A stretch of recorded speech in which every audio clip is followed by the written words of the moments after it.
Ahora vamos a ver una entrevista que dio hoy, después de las elecciones de Donald Trump, con respecto a, bueno, qué sucedió, cómo la ve. Y recuerden que en 1 hora y 20 Agustín Laje va a estar en vivo en su canal hablando de también otra cosa que dejó las elecciones de Trump. Ya ayer hizo un vivo con los memes, con todo lo gracioso que nos dejó el post elecciones de Estados Unidos y la victoria de Trump. Así que bueno, estuvo bastante interesante. Hay algunos videos muy graciosos comparando progres llorando y gritando con animales, que eso fue buenísimo. Y bueno, los gritos de siempre de las progres que se filman en sus redes sociales y los suben después. Vamos a ver entonces esta entrevista de Agustín Laje en la revista Semana, la revista de Colombia, canal de Colombia, y vamos a analizar qué nos dice Agustín en 1 horita. Bastante interesante, seguramente un análisis bastante profundo. Me interesa mucho verlo, aparte lo subieron hace 4 horas. Hola, ¿qué tal? Los saludamos, bienvenidos. Esto es Semana. Gracias por acompañarnos. A esta hora, tras el triunfo de Donald Trump en la presidencia de los Estados Unidos, lo que provocará su retorno a la Casa Blanca, nos pareció muy interesante tener un invitado muy especial. Quiero saludar a Agustín Laje, argentino, escritor, lo conocemos muy bien por su pensamiento, es un tipo muy claro Un y fenómeno, queremos conversar con él. un Agustín, referente. bienvenido. Sabemos que está en España. Gracias por estar con nosotros a esta hora en vivo en Semana. ¿Qué tal, Vicky? ¿Cómo estás? Muchas gracias por invitarme, muy amable. Gracias por acompañarnos. Bueno, empecemos por el principio. ¿Qué significa para el mundo el hecho de que Donald Trump pueda regresar a la Casa Blanca y que haya derrotado a Kamala Harris? Mira, para el mundo significa un Estados Unidos menos intervencionista, significa una esperanza para poner fin a conflictos que no se habían producido en su mandato anterior, entre el año 2016 y el 2020. El mundo ciertamente era un lugar más seguro que entre el año 2020 y 2024. Para el mundo significa una sacudida ideológica también, porque en general en los últimos años y especialmente en el continente americano, en el resto de los países, hemos estado advirtiendo una segunda oleada del socialismo del siglo XXI que tuvo un punto de quiebre con la victoria del año pasado de Javier Milei en Argentina, que tuvo un punto de quiebre también con la victoria de Bukele en El Salvador de inicios de este año y que ahora parece tener un quiebre más que significativo con la victoria de Trump en los Estados Unidos. Así que dependiendo en qué lugar del mundo nos paremos, podemos hacer foco en un aspecto, en el aspecto bélico, si nos vamos hacia Europa o si nos vamos hacia Medio Oriente, o en el aspecto netamente político-ideológico si pensamos en América.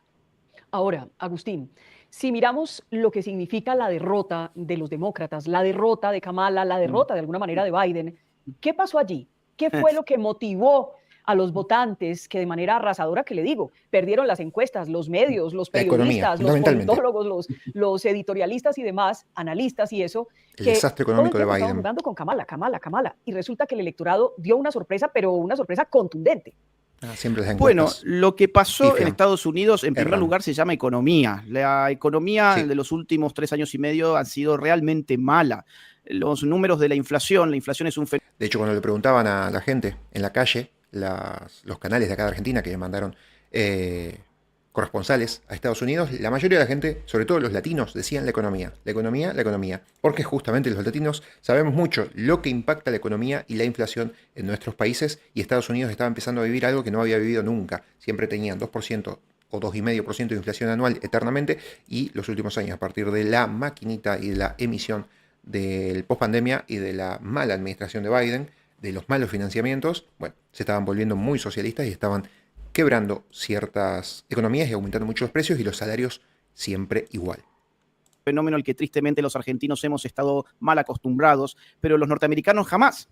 Con lo cual, cuando uno mira inflación y ves, por ejemplo, en energía has tenido durante la gestión Harris-Biden una inflación cercana al 35%, mientras en la gestión anterior de Trump tenías una deflación de casi el 1%. O, por ejemplo, en las compras en el supermercado de los artículos de primera necesidad de todos los días, huevo, café, leche, vegetales, ese tipo de cosas, tuviste una inflación de arriba del 22% durante la gestión de Harris y de Biden, y durante la de Trump tuviste una inflación de un 5% durante todo su periodo. Incluso hasta la comida para el perro ha subido de una manera más que significativa en los últimos años. Entonces, el primer punto que yo te diría es el de la economía. En segundo lugar, el problema de la migración ha sido realmente muy grave en Estados Unidos. Esto la gente que no vive allí puede no entenderlo, pero en los últimos 3 años y medio ha ingresado una cantidad hoy desconocida de inmigrantes ilegales. Hay fuentes que hablan de 8 millones, hay gente que habla de 10 millones, hay fuentes que incluso han llegado a hablar de más de 21 millones de inmigrantes ilegales que han vuelto más inseguros a los Estados Unidos. De hecho, y acá hay un fenómeno del cual todavía no se ha tomado, a mi juicio, la suficiente nota, los estados típicamente demócratas de ambas costas han sufrido una emigración interna de gente que estaba cansada de la inseguridad, del desorden, de los impuestos altos, de los problemas económicos, de los problemas con los flujos migratorios y demás, que decidieron migrar hacia estados como Texas o como la Florida, y de nada de esto se tomó nota. Después hay otro aspecto que también explica un poco la derrota del Partido Demócrata, y es su juego a ser un partido de minorías victimizadas. En lugar de apelar a la ciudadanía, al norteamericano como un nacional de forma uniforme, ellos han jugado a dividir a la población en minorías que supuestamente estarían en permanente conflicto entre sí. Y parte de esas minorías les han abandonado durante estas elecciones. La que mayormente abandonó al Partido Demócrata ha sido la minoría de los hispanos, que curiosamente es la primera minoría. Es decir, hay más votantes hispanos hoy en Estados Unidos que afroamericanos. Cuando uno compara el 2016, 2020 y 2024, vas a ver que hubo un aluvión de hispanos votando por Donald Trump. También es interesante cómo han revertido el mundo de los jóvenes. En el año 2020, los jóvenes en Estados Unidos abrumadoramente votaron por Joe Biden. Este año fue un poco más parejo, es decir, Donald Trump recuperó muchos puntos en el mundo de los jóvenes. Todavía se está analizando por qué. Una de las respuestas que se ha dado es lo que ha pasado con redes sociales y con X, que se ha vivido un clima de mayor libertad de expresión, y eso le ha permitido a los que más usan redes sociales, que son los más jóvenes, tener un mundo de noticias alternativas, de discusiones y debates abiertos que en el año 2020 no había. Y el otro asunto, Vicky, a ver, acá hay mucha tela para cortar, podemos hablar de muchos factores, pero menciono uno más.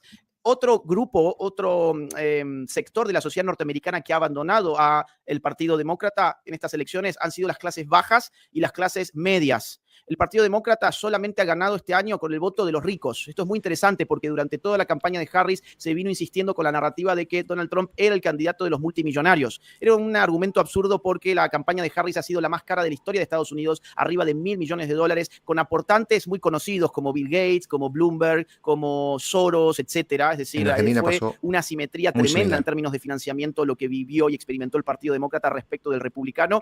Y aún así el Partido Republicano se llevó el favor de la mayoría de los pobres y de la mayoría de la clase media, quien sí le afecta, por ejemplo, la inflación. La inflación afecta a los más pobres, no a los más ricos. Y los más ricos se sintieron más cómodos esta vez con el discurso woke y el discurso progre de Harris. Entonces, estos son algunos de los datos y de los factores que podemos tener en cuenta para explicar la abrumadora paliza. Esto fue una verdadera paliza, esto no fue una derrotita, fue una verdadera paliza de los 7 estados claves que estaban realmente en disputa las elecciones. Donald Trump ganó 7-0. 7-0. Ese es un dato muy importante a tener en cuenta también. Agustín, para quienes dicen que a Kamala Harris no le alcanzó el tiempo, hoy en día están diciendo eso todavía, que no le alcanzó el tiempo, que fue una campaña muy apresurada, muy rápida, y que incluso pues le iría peor a Joe Biden. ¿Usted qué le dice? Si ella hubiera tenido más tiempo, ¿los resultados serían los mismos o esto cambiaría? A Kamala Harris no solamente no le alcanzó el tiempo, sino que no le alcanzó la materia gris. Sí, Kamala Harris no se animó a tener determinadas entrevistas, no se animó a enfrentar a los periodistas después de muy avanzada su nominación, que fue en agosto. Es decir, tiempo tuvo. No es cierto el tiempo que podría haber tenido, pero tuvo tiempo y no lo usó eficientemente. En lugar de haber ido a determinados medios, a determinados podcasts, ella elegía siempre a los amigos, siempre elegía todo lo que le podía generar un escenario amable. Incluso hemos visto una Kamala Harris dando una entrevista en Telemundo donde el camarógrafo se equivocó y la tomó de atrás y se vio que estaba leyendo un teleprompter.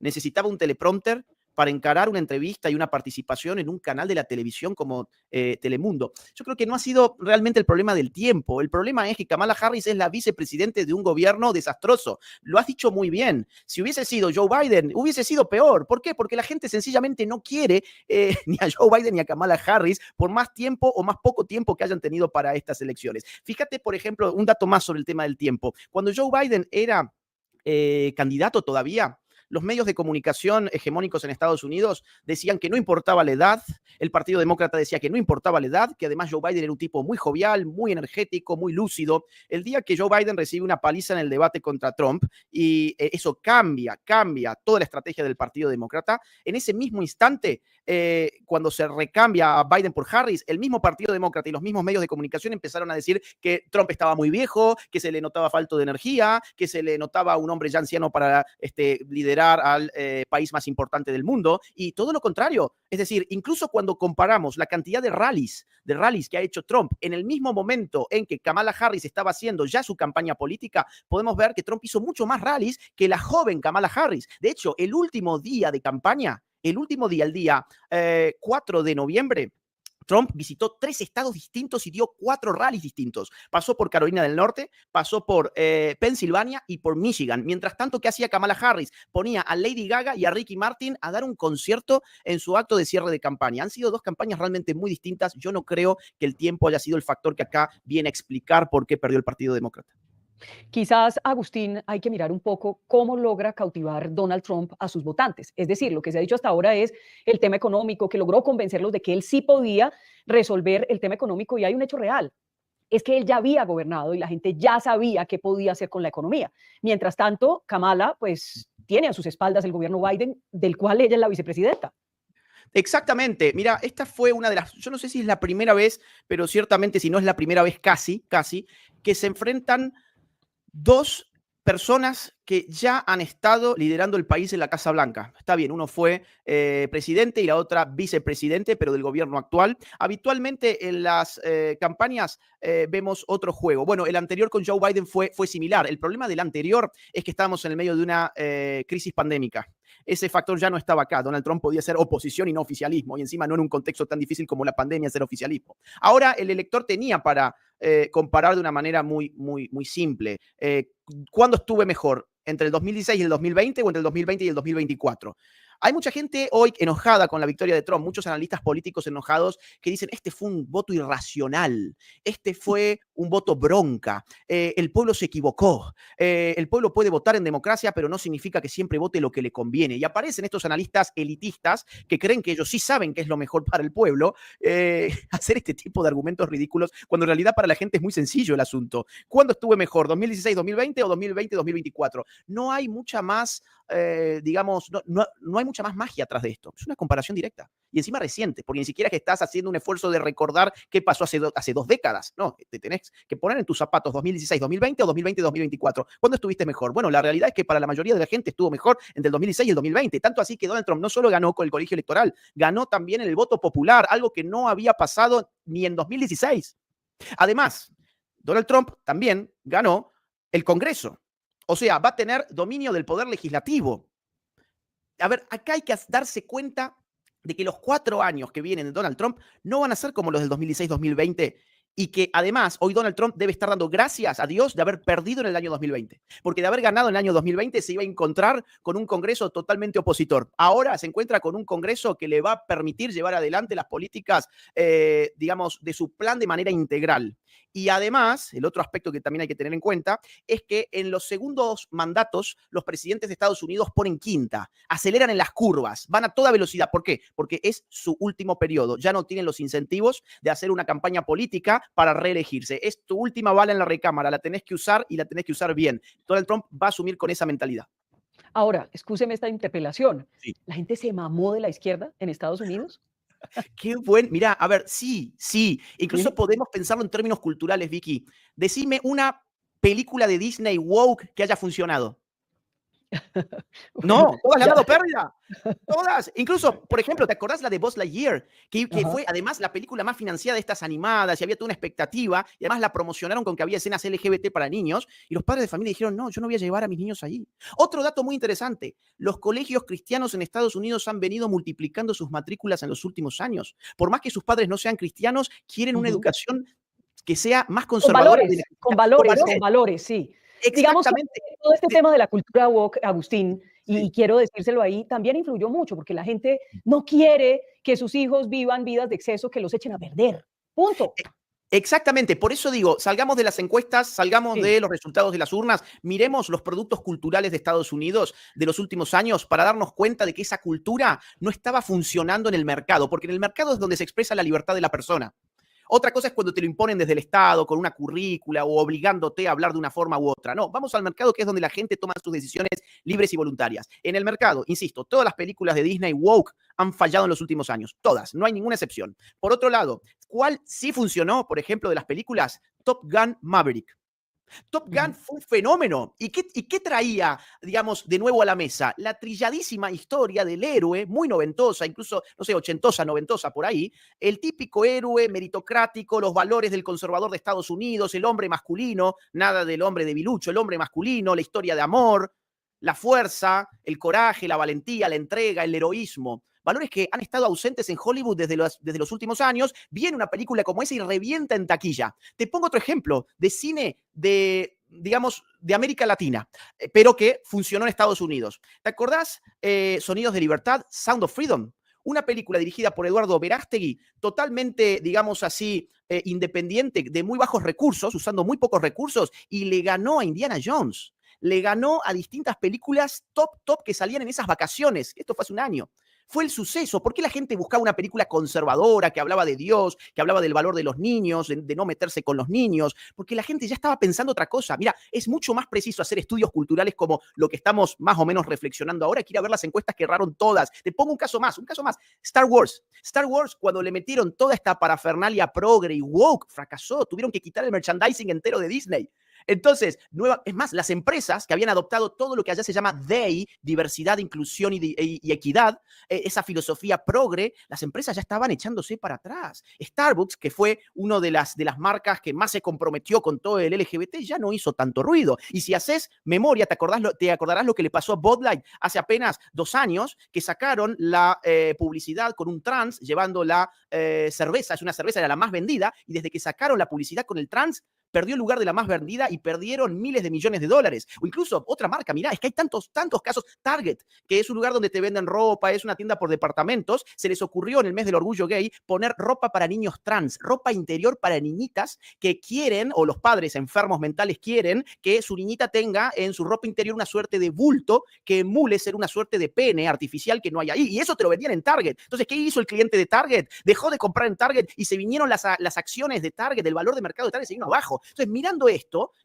que ha pasado en los últimos 4 años, pero ¿cómo no va a perder el Partido Demócrata si es el que ha venido impulsando toda esa narrativa woke que también mencionabas, Vicky? Agustín, eso en Estados Unidos, pero ¿cómo se refleja el triunfo de Donald Trump en el mundo frente a la izquierda, hacia el socialismo, que ha combatido y habla duramente el presidente electo de los Estados Unidos?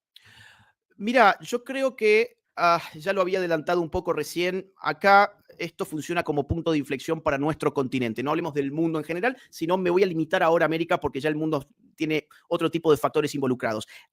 En América hemos vivido entre el año 2019 y el año 2023 un aluvión socialista. Incluso sociedades que no son izquierdistas como la de ustedes, Colombia, yo estoy convencido, sociológicamente no es de izquierdas, o sociedades como la peruana o como la chilena, que tampoco son de izquierdas, por un error histórico, por un accidente histórico, terminaron viendo triunfos de socialistas del siglo XXI. Esto tiene que ver con, digamos así, el agotamiento de la clase política tradicional de estos países. Entonces, cuando nos dimos cuenta, en el año 2023 teníamos un continente americano totalmente cubierto por gobiernos socialistas con muy poquitas excepciones. El Salvador, Costa Rica, Uruguay, Paraguay, Guatemala en ese momento. No había más excepciones que esas que acabo de mencionar. Ahora, en el 2023, a fin de año, gana Milei en Argentina, genera un punto de quiebre. Solo 3 meses más tarde, Bukele gana con el 85%. Es una elección aplastante, el líder indiscutido de la democracia, porque encima es una elección limpia con veedores internacionales. Nadie alegó que hubiese habido ni siquiera un riesgo de fraude, no lo hubo. Entonces uno dice, mirá lo que está pasando acá. Y además tenés ahora la paliza de Donald Trump en los Estados Unidos. Tuviste la paliza de Milei a Massa en Argentina, la paliza absoluta que dio Bukele en El Salvador y ahora la paliza que da Trump en Norteamérica. Esto para mí significa que empiezan a soplar nuevos vientos en nuestro continente y yo me animaría a anticipar que El socialismo tiene sus días contados en Colombia, el socialismo tiene sus días contados en Chile, y el socialismo, mira, ya se cayó en Perú. Es decir, Pedro Castillo, pobrecito, no aguantó ni siquiera más de 1 año y medio. Con lo cual, Chile, Perú y Colombia van a ser países que van a salir rápido de esta tormenta. No así México. México es el país más complicado en términos del arraigo que ha logrado allí el socialismo. Acaba de asumir Sheinbaum. Además, allí tienen 6 años de gobierno, con lo cual durante 6 años vamos a ver a alguien todavía más radical de lo que era López Obrador. Pero el resto de la región, en general, yo creo que va a empezar a moverse. Además, te digo algo más, perdón que alargue esto, pero es muy bueno el punto. Yo creo que además vamos a ver derecha de verdad. Hasta ahora estaba la... En el 2026 tenemos muchas elecciones. Tenemos elecciones en Perú, elecciones en Colombia, elecciones en Chile. Creo que además vamos a ver derecha de verdad. Hasta ahora estaba la tesis de que para enfrentar a la izquierda había que ir por el centro. Había que ser bien pensante, políticamente correcto, había que fingir ideas que no teníamos simplemente para agradar, y que nadie podía decir yo soy de derechas, estamos en el closet, ¿no? Bueno, no. Ahora, lo que pasó en Argentina, lo que pasó en El Salvador, te muestra que a la izquierda se la combate por derecha, no se la puede Chile combatir 2025. por centro. Lo único que te genera el centro es acercarte cada vez más hacia la izquierda. ¿Qué generó? A ver, Santos, por ejemplo. Santos estaba más al centro de lo que estaba Uribe. Uribe, yo diría, es alguien de centro derecha. Ahora, yo no puedo decir Santos es alguien de centro derecha. Digo, es el centro. ¿Y qué logró Santos? Meter a la FARC en el poder.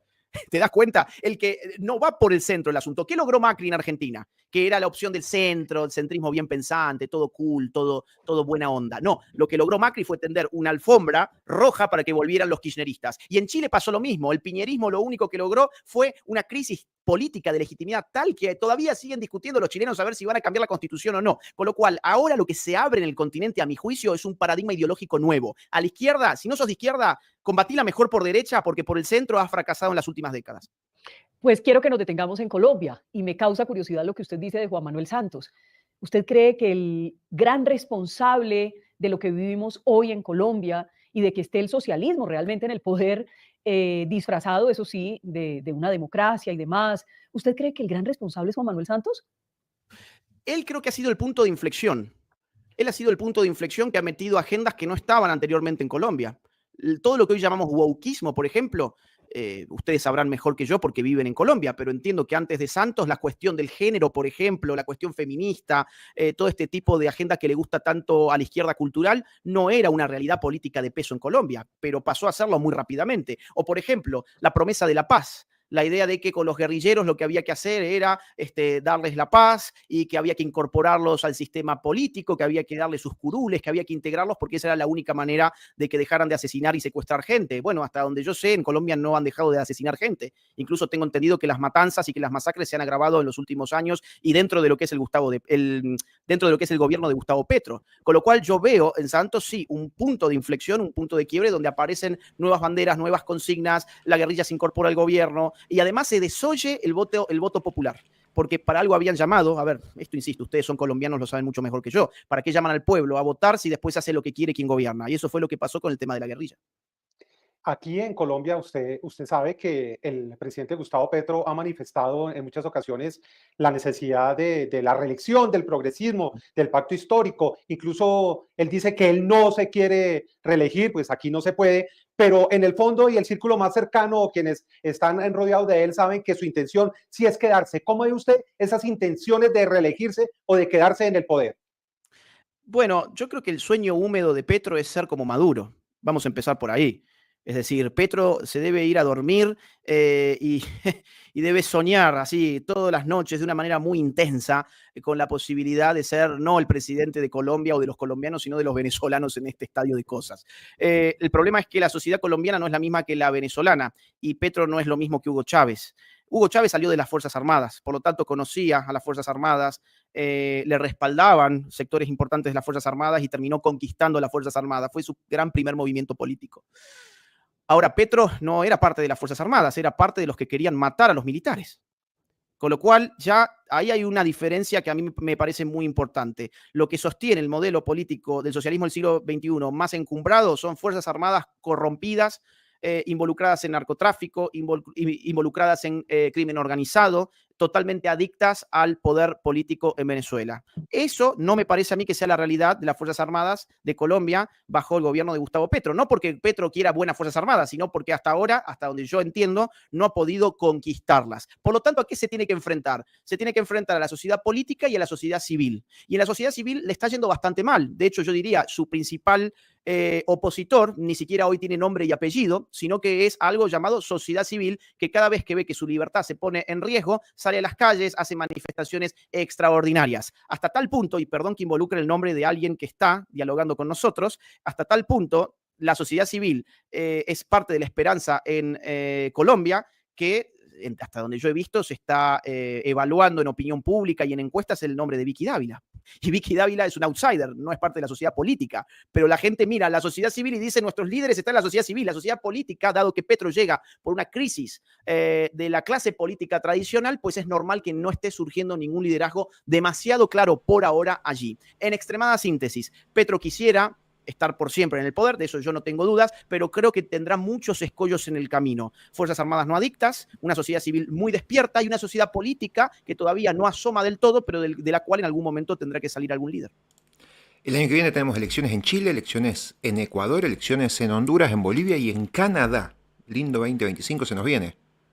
Sobre todo por Chile. Ojalá que los hermanos chilenos voten bien y ojalá que haya un representante de nueva derecha realmente. Hay algo que me parece importante y es volver al tema Trump en el sentido de qué va a pasar con el gobierno Petro y con Petro, con el gobierno Trump. Ya no es el gobierno Biden, que de alguna manera lo recibió tantas veces, que fue más bien tímido o complaciente, como usted lo quiera llamar, que, digamos, fue amigo, muy amigo de Petro. Sí, ahora Petro va a estar incómodo. Además, no nos olvidamos que son parte de la del mismo sector político, Petro y Biden-Harris. De hecho, Petro ha recibido varias veces y sus propios ministros han recibido varias veces a gente de la familia Soros, que han sido los financistas ahora tanto de Biden como de Harris. ¿Okay? Entonces, Petro va a tener a un Estados Unidos evidentemente no alineado a la ideología socialista, va a estar bastante más incómodo de lo cómodo que estaba hasta ahora. Lo mismo cabe para Sheinbaum en México y lo mismo cabe para Lula en Brasil.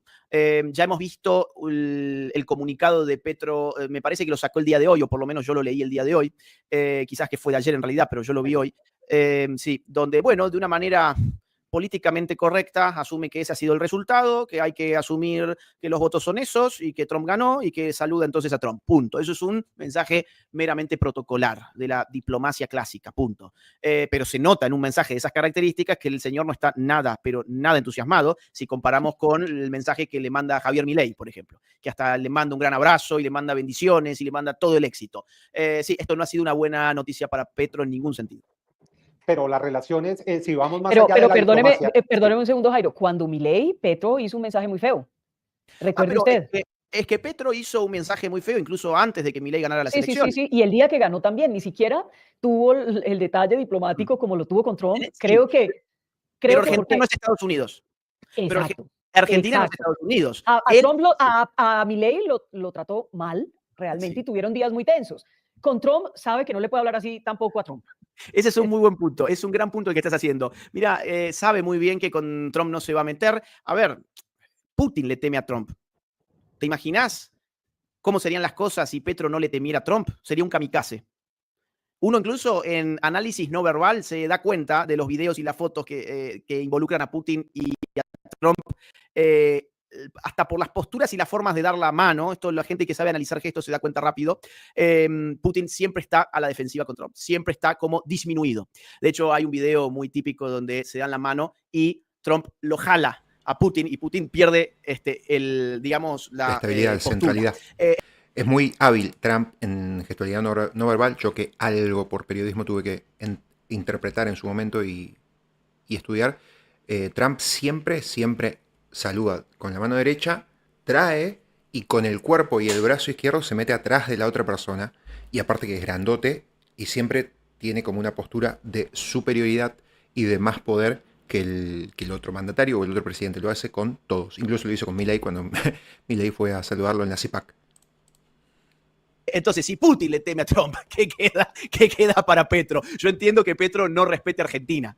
y entonces diga, el presidente de Argentina me importa muy poco, me puedo hacer el guapo contra él. Pero es que además Petro se había comprometido antes de la victoria de Milei. Antes de la victoria de Milei ya le había dicho que era un nazi, había dicho que era como Pinochet, había dicho que era como Videla y había llamado públicamente a votar por Sergio Massa. Algo muy curioso si comparamos la explicación que da Petro después del fraude en Venezuela.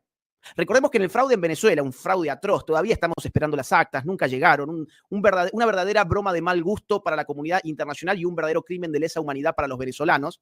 Petro dijo que no podíamos meternos en las cuestiones electorales de otros países. Bueno, yo como argentino quiero recordarle al pueblo colombiano que su presidente sí que se metió en cuestiones electorales cuando tuvieron lugar las elecciones en Argentina el año pasado.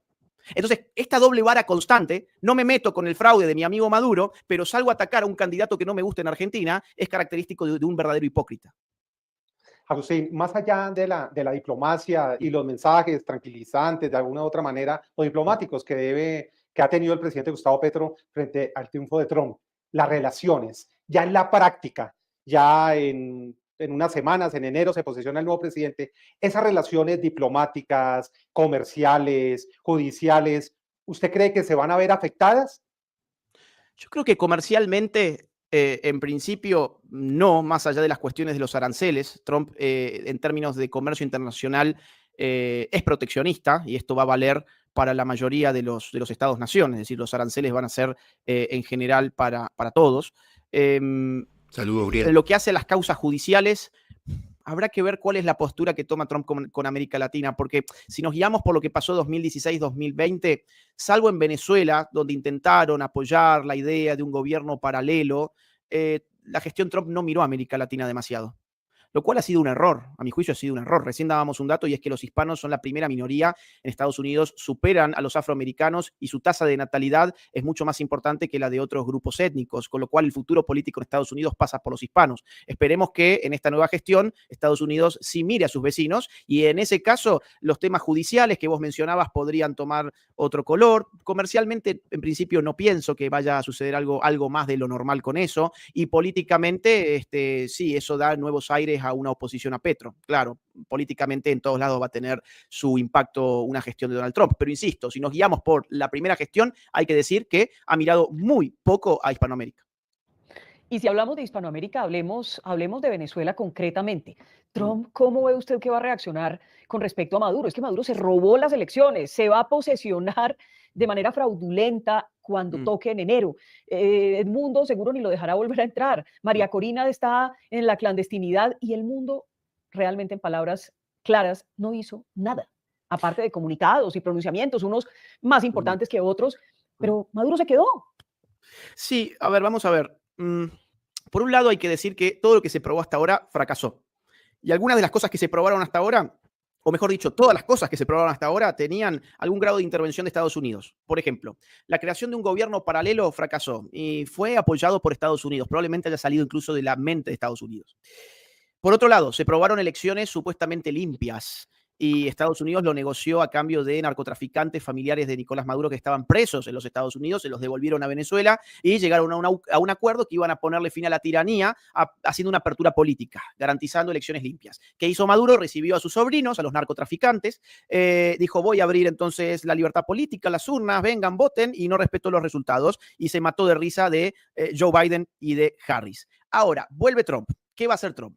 Hay mucha gente que está esperando a ver si no hay una intervención armada. Yo descartaría esa hipótesis, porque ¿qué nos queda? Intervención armada.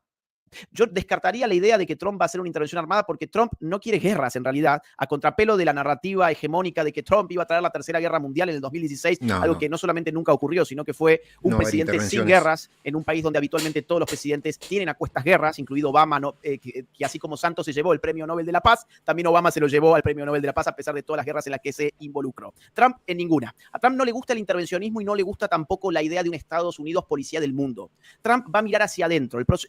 A ver, las ideas de Trump son nacionalistas, conservadoras en la cultura y libertarias hacia adentro. Menos Estado, menos regulación, menos gasto público, menos impuestos.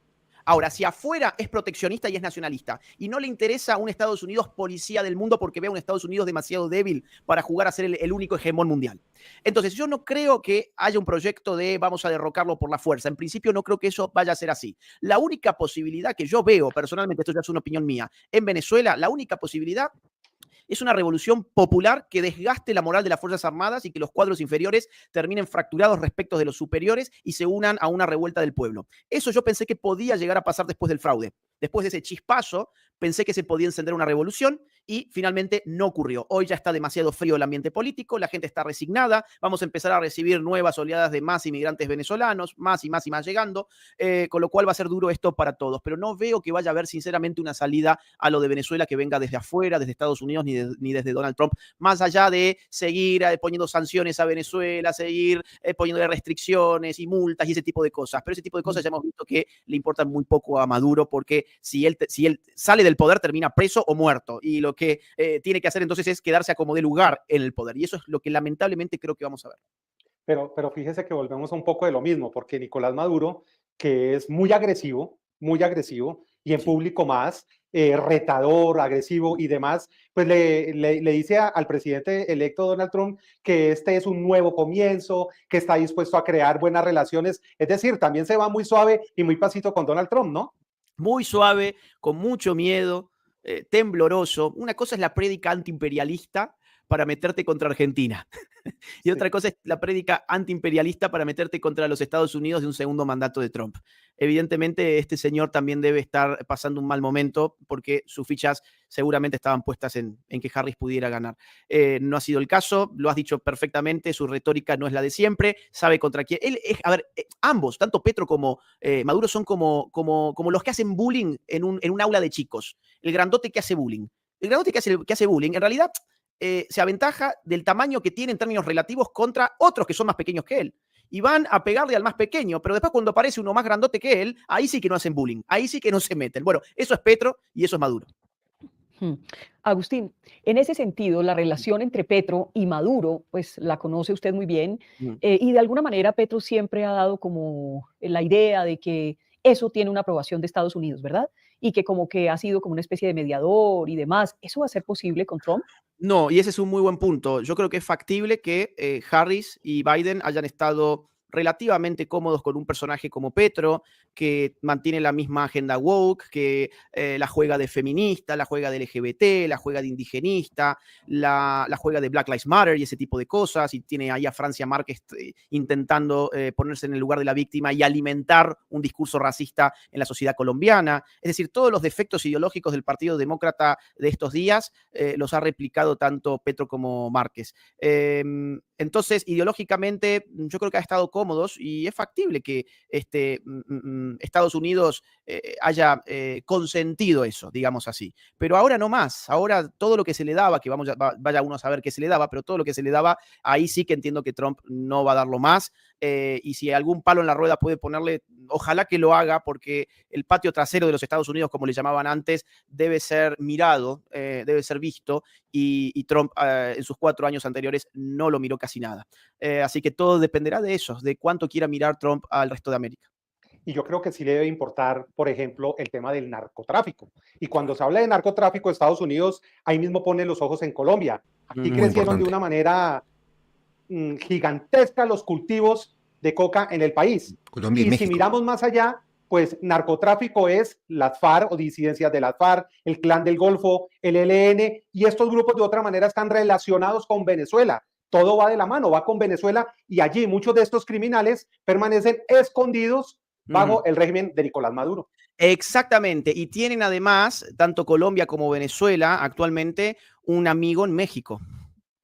Ha sido el gobierno de López Obrador, también un gobierno vinculado al narcotráfico, y ahora es el gobierno de Claudia Sheinbaum, la sucesora, la heredera de López Obrador. Por eso Trump, mira, este es un dato importante. Recordemos, su ideología es nacionalista, él está mirando a Estados Unidos sobre todas las cosas. ¿Y qué hizo en su último día de campaña? Dio un discurso en Carolina del Norte, donde amenazó a México de levantarle los aranceles al 25% si México no frena la migración descontrolada desde sus fronteras y la inserción de droga en los Estados Unidos. Ese es el punto que estás mencionando muy acertadamente. Donald Trump va a combatir al narcotráfico, pero es que el narcotráfico está en países latinoamericanos que en todo caso envían hacia los Estados Unidos. Y mucho de ello, si no la mayoría, pasa por México. Con lo cual ya hay un signo de alarma. Muchos analistas políticos dijeron que era un error haber mencionado a México el último día de campaña porque tenía que apelar al voto hispano y atacar a México no era conveniente, y Donald Trump lo dijo de todas maneras. Si México no frena el envío de inmigrantes ilegales y de droga y de narcos a Estados Unidos, le vamos a levantar los aranceles al 25%, y si no lo frenan, lo vamos a levantar al 50%, y si no lo frenan, les vamos a levantar al 100%, o sea, los vamos a reventar económicamente. Esto, insisto, da dos pistas. Por un lado, que mientras vos no te metas contra Estados Unidos, un nacionalista como Trump quizás puede mirar para otro lado, pero desde que te metes ya con intereses de Estados Unidos vas a tener un problema muy grave. Y el segundo punto, nos habla a las claras de cómo va a usar la fuerza económica en este caso, la fuerza de imponer reglas económicas. Y el asunto va a pasar por llenar de aranceles a los países que él considera enemigos. Agustín, yo no resisto la tentación de preguntarle por la campaña política para el 26 en Colombia. Necesito que me diga su visión, lo que está viendo. Bueno, hay unas personas que están sonando, los candidatos de alguna manera o precandidatos o gente que se presume que va a ser candidata y pues hay encuestas y hay cosas. Uno no sabe. En el tema de las encuestas, pues mire lo que acaba de pasar con Trump en los Estados Unidos, pero hay unas encuestas, un cierto ambiente, una temperatura en la opinión pública. ¿Qué está pensando usted? ¿Cómo ve a Claudia López, a Sergio Fajardo, a Juan Manuel Galán, que imagino que los tiene perfectamente identificados, a Germán Vargas, a la gente del Centro Democrático, María Fernanda Cabal, Paloma Valencia, Miguel Uribe, a otros que están tratando de hacer una coalición que ha propuesto el expresidente César Gaviria, y allí podrían estar tal vez David Luna, no sabemos bien, bueno, le mencionaba a Germán Vargas, de todo este panorama, ¿qué está viendo usted? A ver, en general, cuanto más avanza la izquierda, la gente se vuelve más de derechas. Por eso los cubanos, por ejemplo, son tan de derechas. Por eso en Argentina, después de 2 décadas de los socialistas en el poder, pasaste a un Milei. Por eso ahora, después del gobierno más de izquierdas de la historia de Estados Unidos, probablemente tuviste un triunfo tan aplastante de Trump. Si esta regla la podemos trasladar a Colombia, sería de esperar que cuanto más acelere Petro en esto que le queda, que entiendo que es 1 año y medio, más o menos, ¿no? Más o menos 1 año y medio. Cuanto más acelere, y va a acelerar, es más, el año que viene yo creo que va a ser el peor, porque ya su último año va a estar dispuesto a la campaña, pero el año que viene es donde va a tratar de hacer todo lo que realmente necesita hacer. Y si él acelera de más el año que viene, puede haber terreno fértil para un candidato de derecha fuerte. Hasta ahora yo entiendo que los candidatos de derechas, como por ejemplo María Fernanda Cabal, son bien conocidos, aunque tienen todavía, digamos así, encuestas moderadas, tienen un apoyo que todavía no parece categórico. Aparecen otras figuras de derecha, de una derecha joven, interesante, como Miguel Uribe, que hay que ver también cómo crecen, sobre todo el año que viene, que insisto, yo creo que va a ser el más duro. Y después está el mundo de los outsiders, donde hay alguien llamada Vicky Dávila. Pero si vamos al otro punto de los otros candidatos que habías mencionado, Fajardo se me hace un poco centrista. Yo diría, depende de cuánto acelere Petro de otra vez. Al día de hoy Fajardo puede estar midiendo bien, entiendo que está midiendo bien, pero hay que ver después de 4 años de Petro. Ahora estamos viendo ya pasar el segundo año, pero hay que ver qué pasa con 4 años de Petro. Fajardo hoy entiendo que mide bien. También es cierto que en las últimas elecciones al centro político le fue bien. Y López, bueno, López sería la versión izquierdista cool. O sea que... ¿Sería la Sheinbaum de Petro? Sí. Sería claro, así como Sheinbaum era la izquierdista cool de López Obrador, López sería la Sheinbaum de Gustavo Petro. Pero siendo la candidata de su fuerza política, no la podemos medir hoy, la tenemos que medir ya hacia el final de Petro. Y hoy Petro, su imagen no está midiendo demasiado bien, hasta donde yo entiendo. Por lo menos las últimas encuestas que yo revisé hace algunas semanas estaban en algo así como 35 puntos, más o menos. Eso no es una gran medición. De hecho, cuando uno mira a los políticos de toda América Latina, vas a ver a Petro en los últimos lugares de la tabla. Entonces hay que ver cuánto más se desgasta el año que viene. Él está muy desgastado hasta ahora, porque recién acaba de pasar la mitad de su mandato y ya está midiendo apenas 35 puntos en opinión pública, y si el año que viene piensa acelerar de más en una sociedad que no es de izquierdas como la colombiana, yo creo que se puede desgastar todavía más, y eso le afectaría a López, claro. Usted está, quiero no dejar pasar esto por nuestros seguidores y toda la gente que está conectada a esta hora, que son miles y miles de personas. Agustín, usted ha mencionado allí mi nombre, y lo que yo quisiera decir sobre eso es, pues yo soy la directora de Semana, he sido periodista durante 33 años, es cierto que han medido mi nombre, es algo que uno no puede realmente controlar, pero lo que le diría es que yo me quedo con la gratitud y el amor de la gente. Yo creo que la gente reconoce nuestro trabajo, la gente sabe que como periodistas hemos dicho la verdad, que hemos denunciado la corrupción en el gobierno Petro, que no sé qué pasaría si Semana no hubiera hecho el trabajo periodístico que ha hecho, donde hemos podido develar desde los petrovideos hasta la confesión del propio hijo del presidente, que hoy está en juicio por lavado de activos y enriquecimiento ilícito, unos audios de Armando Benedetti que permitieron abrir las investigaciones de la financiación de la campaña y una cantidad de cosas que hemos podido develar, lo de Marel Bismesa y Laura Sarabia, lo hemos hecho con todo el compromiso y la determinación de lo que somos, periodistas, y tomamos todo esto, y lo tomo personalmente como un reconocimiento de la gente, lo agradezco, y sé que en unas circunstancias como las de hoy, en un país como Colombia, uno no puede ser indiferente. Uno no se puede quedar quieto, solo una cosita final, no se puede quedar quieto. Yo soy periodista, me desempeño hoy como periodista, pero no me van a callar, voy a seguir dando mis opiniones, develando la verdad, y eso es lo que soy hoy, una periodista. Vicky, yo ahí quisiera agregar una cosa. Yo no intento ni he intentado incomodarte, simplemente es que veo las encuestas y veo. No, al contrario, usted sabe. Ahí aparece. No sé. Lo admiro profundamente, pero me gusta por los que nos están siguiendo. Sí. Me gusta porque han usado ese caballito de batalla acá los petristas. Hoy mismo me está persiguiendo la fiscalía. Imagínese que con una denuncia falsa me tienen una noticia criminal abierta por concierto para delinquir, espionaje, interpretaciones ilegales y hasta, ¿cómo se llama? Traición a la patria. Entonces, sé que ellos, pero yo sé que la gente quiere a Semana, la gente quiere el trabajo que hacemos y yo agradezco inmensamente, pero no lo tome como una tontería, sino al contrario, muy agradecida por su comentario y yo doy una explicación. Sí, no, y aparte de que mi comentario tampoco intenta ser un elogio personal ni nada por el estilo, es un dato de las encuestas que han estado saliendo en Colombia. A ver, lo interesante en todo caso es para mí dar una entrevista con alguien que me está preguntando por la política colombiana y que ha sido medida sin ser política en Colombia. Eso es muy interesante porque nos marca una vez más que este parece ser el tiempo de los outsiders. La clase política tradicional en todos nuestros países ha sido muy afectada en los últimos años, está muy quebrada. Entonces la gente, la sociedad civil, empieza a buscar futuros políticos en ambientes que no son tradicionalmente dadores de liderazgos políticos. Y que no estén manchados de la política. Es un economista. Donald Trump, por ejemplo, es un empresario. Entonces, que son dos nombres que han salido acá. Vicky Dávila es periodista. Entonces, esto no es ni un deseo mío, ni una opinión en el aire mía, sino es que realmente los politólogos sabemos que este es el momento de los outsiders y en ese sentido no me llama la atención que en Colombia se esté midiendo a alguien que no sea política de carrera y que ni siquiera haya expresado su intención de ser política, pero es lo que está pasando en todos los países. Y hay una cosa, Agustín, que también aporto a eso que usted está diciendo, lo que usted está diciendo es real. Eso es real porque la gente, y le hablo de Colombia, y es un fenómeno, como lo dice usted, en todo el mundo o en muchos países del mundo, la gente está cansada de los politiqueros de siempre. La gente, por ejemplo, aquí en Colombia, mayoritariamente tampoco quiere la prolongación del proyecto político destructivo de Petro, ni en cuerpo ajeno, ni en él propiamente. Entonces, la gente sí quiere un líder o una líder que, hombre, que les resuelva los problemas, que sea decente, que dé ejemplo, que sea distinto y que haga un cambio de verdad y no que use a los pobres, que use las necesidades para llegar al poder y allá se olvide para cometer toda clase de abusos, de derroche y hacer un gobierno que no es para el que eligieron a esa persona. Yo creo que en eso usted tiene toda la razón. Jairo, una última pregunta para Agustín.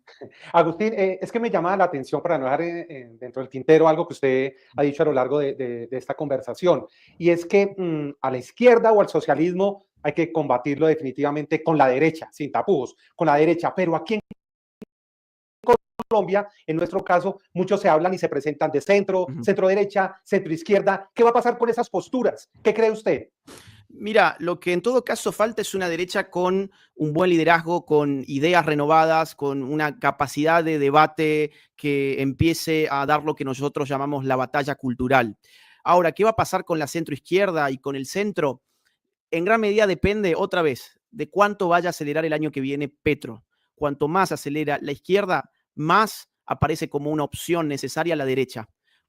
Por eso, insisto, allí donde la izquierda más fuerte ha avanzado, la gente en general quiere una opción de derecha más fuerte. Cuando ustedes tenían a las izquierdas de la FARC al rojo vivo, dando una guerra, digamos, todavía siguen con eso, por lo menos las FARC disidentes, pero cuando en otra época, claro, eran los tiempos de Álvaro Uribe y la gente en Colombia todavía, mucha de ellas recuerda lo que era ese tiempo. Pero cuando incorporan a la guerrilla al gobierno, desactivan esa narrativa. Entonces, yo creo que el futuro está abierto, el futuro de las posiciones ideológicas en Colombia todavía está abierto. La derecha tiene mucho para dar, pero tiene que reconstituirse, reconstituir sus liderazgos. He mencionado por lo menos dos que a mí me parecen muy interesantes, el de María Fernanda Cabal y el de Miguel Uribe, me parecen muy interesantes.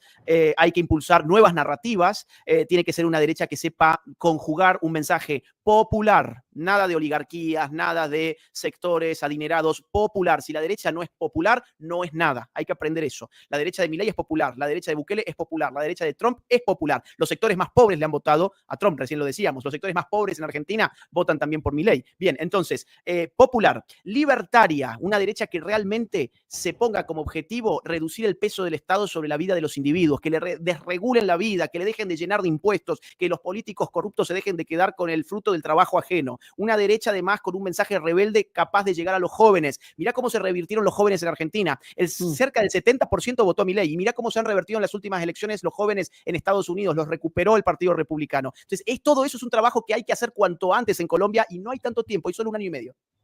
Pues Agustín, nos encanta como siempre poder conversar, nos quedamos con ese último mensaje, una derecha, pero una derecha popular, una derecha que entienda a la gente, que ayude a la gente, que hable por la gente, por los más necesitados al fin y al cabo, ¿no? Así es. Y que conserve la seguridad, la prosperidad y todo eso que al final es lo que hace grande a un país. Mil gracias por estar con nosotros, Agustín, aquí en Semana. Ha sido un gran gusto para mí, un fuerte abrazo para ustedes y para todos los colombianos. Chao, Agustín.